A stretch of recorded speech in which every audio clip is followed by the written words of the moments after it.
नमस्कार, दिन भर की बड़ी खबरों में आपका स्वागत है। मैं हूं शिवानी। आज की खबरों में बात होगी, तमाशा बना दिया, मोदी करवा रहे इंटरनेशनल बेइज्जती, राहुल ने कर दी धुनाई की। और राज्यसभा की 37 सीटों पर चुनाव का ऐलान, किसका पड़ला भारी की। वहीं मुस्लिमों का 5% आरक्षण रद्द, एनडीए सरकार के फैसले से मचा बवाल की। और दिल्ली दरबारियों की कर दी छुट्टी, अचानक असम में प्रियंका का पायलट प्रोजेक्ट की। साथ ही अशोक चौधरी की डिग्री पर घमासान, सदन में भिड़े नीतीश और लालू के एमएलसी की। वहीं खबर के अंत में बात होगी, सुप्रीम कोर्ट में ममता के आगे घिरी ईडी और ज्ञानेश कुमार की। इसी के साथ आज दिन भर की सभी बड़ी और प्रमुख खबरों को जानेंगे विस्तार से। उससे पहले एक नजर सुर्खियों पर। अजीत पवार के विमान का डिजिटल फ्लाइट डेटा रिकॉर्डर मिला, ब्लैक बॉक्स क्षतिग्रस्त, एक्सपर्ट बोले ऐसा असंभव है। उत्तर प्रदेश के स्पीकर का आदेश, अफसर विधायकों का फोन उठाएं, शिवपाल बोले मंत्री झूठ बोलते हैं, महाना ने कहा एडजस्ट कर लीजिए। पवन खेड़ा बोले सिब्बल का जेफरी एपस्टीन से कोई संबंध नहीं, भाजपा झूठ फैला रही है। कपिल को 2020 में न्यूयॉर्क में शिक्षा संस्थान ने सम्मानित किया था। फ्लॉप रही ममता बनर्जी, जनता को विकास करने वाली सरकार चाहिए, टीएमसी पर शाहनवाज हुसैन हमला। मायावती बोली अकेले विधानसभा चुनाव लड़ेंगे, गठबंधन की अफवाहें, विरोधियों की घिनौनी साजिश, दिल्ली के बड़े बंगले पर भी दी सफाई। राज्यसभा चुनाव का हुआ ऐलान, नितिन नवीन नहीं जाएंगे उच्च सदन, पवन सिंह का बढ़ सकता है कद, हरिवंश रिपीट हो सकते हैं, कुशवाहा खुद को कैसे करेंगे सेट। नीतीश के मंत्री बोले सदन के सभी सदस्य शराब पीते हैं, विजय चौधरी ने जताई आपत्ति, कहा बिल्कुल गलत, राजन ने मंत्री से मांगा इस्तीफा। कांग्रेस सांसद गोगोई बोले सीएम हिमंता असम के जिन्ना, नेताओं को हिंदू सर्टिफिकेट देना बंद करें, जो भी भाजपा में गया वह गैर जरूरी हुआ। सुंदर पिचाई ने पीएम मोदी से की मुलाकात, एआई समिट में शामिल होंगे गूगल सीईओ, गूगल के साथ साझेदारी पर हुई चर्चा। रिजिजू बोले राहुल देश की सुरक्षा के लिए संकट, उनके नस्कलियों से रिश्ते, संसद में उनका बर्ताव बचकाना, ऐसा अपोजिशन लीडर इतिहास में नहीं देखा। हिमाचल में मंत्री की बेटी को 6 महीने का सेवा विस्तार, कांग्रेस सरकार पर सोशल मीडिया में उठे सवाल, प्रदेश में 10 लाख युवा बेरोजगार। पप्पू यादव बोले मुझे मारने की प्लानिंग की जा रही है, कुछ नेताओं ने शूटर्स को 7 करोड़ रुपए सुपारी दी, खेमका रुपेश कांड का मैं खोलूंगा राज। योग्य मतदाताओं को शामिल करना ही हमारा उद्देश्य, असम में एसआईआर पर बोले मुख्य चुनाव आयुक्त ज्ञानेश कुमार। तेलंगाना सरकार की रमजान में मुसलमानों को विशेष छूट, हिंदुओं से भेदभाव का लगा आरोप। नहीं बता सकता भारत कब लौटूंगा, विजय माल्या ने कोर्ट में बताया मेरा पासपोर्ट रद्द कर दिया गया है। चलिए जानते हैं अब बड़ी और प्रमुख खबरों को विस्तार से। उससे पहले वीडियो को लाइक करें, साथ ही आपसे रिक्वेस्ट खबरों को आखिर तक जरूर देखें। गलगोटिया यूनिवर्सिटी एआई समिट से बाहर, पहले चीनी रोबोट फिर ड्रोन को अपना बताया, राहुल बोले तमाशा बना रखा है। दरअसल बता दें कि चीनी रोबोट और कोरियन ड्रोन को अपना प्रोजेक्ट बताने वाली गलगोटिया यूनिवर्सिटी को India AI impact summit expo से बाहर निकाल दिया गया है। आयोजकों ने पहले यूनिवर्सिटी के पवेलियन की बिजली काटी, फिर ताला लगाकर बैरिकेडिंग कर दी गई। यह कार्रवाई उस वीडियो के वायरल होने के बाद हुई है जिसमें यूनिवर्सिटी ने एक चाइनीज कंपनी के रोबोटिक डॉग को अपनी खुद की खोज बताया था। चीनी रोबोट डॉग के साथ ही यूनिवर्सिटी ने कोरियन कंपनी के एक ड्रोन को भी अपना बताया था। इस पूरे मामले पर कांग्रेस ने कहा कि सरकार ने देश की इमेज खराब की है, चीनी मीडिया ने हमारा मजाक उड़ाया है, यह भारत के लिए वाकई शर्मिंदगी की बात है। वायरल वीडियो में यूनिवर्सिटी के प्रोफेसर नेहा सिंह कह रही हैं कि इस रोबोटिक डॉग का नाम ओरियन है, इसे गलगोटिया यूनिवर्सिटी के सेंटर ऑफ एक्सीलेंस ने तैयार किया है। उन्होंने ये भी कहा कि यूनिवर्सिटी एआई के क्षेत्र में 350 करोड़ रुपए का निवेश कर रही है। इस वीडियो के सामने आने के बाद कई टेक एक्सपर्ट और यूजर्स ने दावा किया है कि यह असल में चीनी कंपनी यूनिट्री का जियो 2 मॉडल है, जो बाजार में 2 से 3 लाख रुपए में उपलब्ध है। वहीं एक अन्य वीडियो में यूनिवर्सिटी जिस ड्रोन को कैंपस में शुरुआत से तैयार करने का दावा कर रही है, उसे यूजर्स ने 40,000 वाला readymade striker V3 ARF model बताया है। अब वहीं इस पर कांग्रेस ने कहा कि मोदी सरकार ने ने एआई के मामले में दुनिया भर में भारत का मजाक बनवा दिया है। एआई समिट में चीन के रोबोट्स को हमारा बताकर दिखाया जा रहा है। चीनी मीडिया ने हमारा मजाक उड़ाया है। यह भारत के लिए वाकई शर्मिंदगी की बात है। इससे भी ज्यादा शर्मनाक बात यह है कि मोदी के मंत्री अश्विनी वैष्णव भी इसी झूठ में शामिल हैं और भारतीय समिट में चीन के रोबोट्स को प्रमोट कर रहे हैं।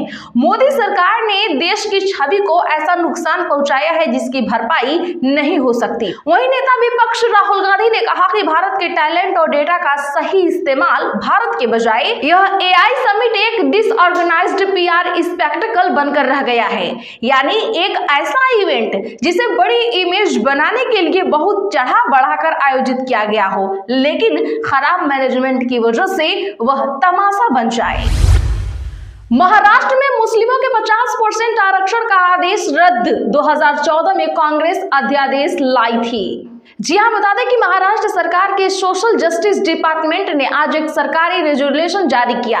इसके जरिए सरकार ने अपने 10 साल पुराने उस सरकारी आदेश को कैंसिल कर दिया जिसमें मुस्लिम कम्युनिटी को एजुकेशनल इंस्टीट्यूशन और सरकारी और सेमी गवर्नमेंट नौकरियों में 5% आरक्षण देने की बात कही गई थी।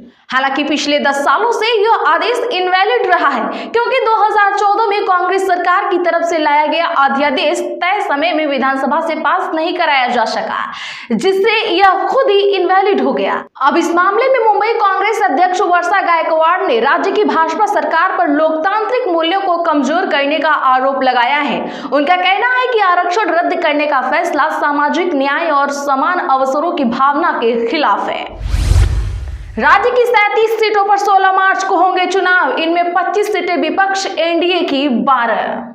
जी हां, बता दें कि चुनाव आयोग ने आज 10 राज्यों की 37 राज्यसभा सीटों पर चुनाव की तारीखों का ऐलान कर दिया। 37 सीटों के लिए 16 मार्च को चुनाव कराया जाएगा। जो सीटें खाली हो रही हैं उनमें 12 एनडीए के पास है, 25 पर विपक्ष का कब्जा है। सबसे ज्यादा महाराष्ट्र की 7, तमिलनाडु की 6 और पश्चिम बंगाल, बिहार की 5-5 सीटों पर चुनाव कराया जाएगा। शरद पवार, रामदास अठावले, कड़ीमोझी, तिरुचि शिवा, राज्यसभा के उपसभापति हरिवंश का कार्यकाल 2 अप्रैल को समाप्त हो रहा है। 16 मार्च को सुबह 9 बजे से शाम 4 बजे के बीच वोटिंग होगी और उसी दिन शाम 5 बजे वोटों की गिनती भी की जाएगी। चुनाव आयोग ने कहा है कि वोट डालते समय केवल रिटर्निंग ऑफिसर की ओर से दिए गए तय मानक का वॉयलेट रंग का स्केच पेन ही इस्तेमाल होगा। किसी अन्य पेन का उपयोग मान्य नहीं होगा। अभिषेक बनर्जी ने चुनाव आयोग पर साधा निशाना, कहा अधिकारी सुप्रीम कोर्ट के निर्देशों का कर रहे उल्लंघन। दरअसल पश्चिम बंगाल में कुछ महीनों में चुनाव होने को है। इसी बीच टीएमसी के वरिष्ठ नेता अभिषेक बनर्जी ने आज चुनाव आयोग पर निशाना साधा। उन्होंने आरोप लगाया कि पश्चिम बंगाल में एसआईआर अभ्यास के दौरान सुप्रीम कोर्ट के निर्देशों की अवहेलना किया जा रहा है। उन्होंने कहा कि चुनाव अधिकारी व्हाट्सएप के माध्यम से अपने अधीनस्थों को निर्देश जारी कर रहे हैं। उन्होंने एक्स पर व्हाट्सएप ग्रुप चैट के कथित स्क्रीनशॉट भी साझा किया। इसके साथ ही बनर्जी ने कहा कि सुप्रीम कोर्ट ने बार बार पारदर्शिता, उचित प्रक्रिया और संचार के आधिकारिक चैनलों के पालन पर जोर दिया है। फिर भी हम देख रहे हैं कि निर्देश औपचारिक, पता लगाने योग्य और जवाबदेह तंत्रों के बजाय व्हाट्सएप के माध्यम से प्रसारित किए जा रहे हैं। उन्होंने स्पेशल रोल ऑब्जर्वर सी मुरुगन द्वारा सीधे माइक्रो ऑब्जर्वरों को भेजे गए निर्देशों पर भी सवाल उठाया।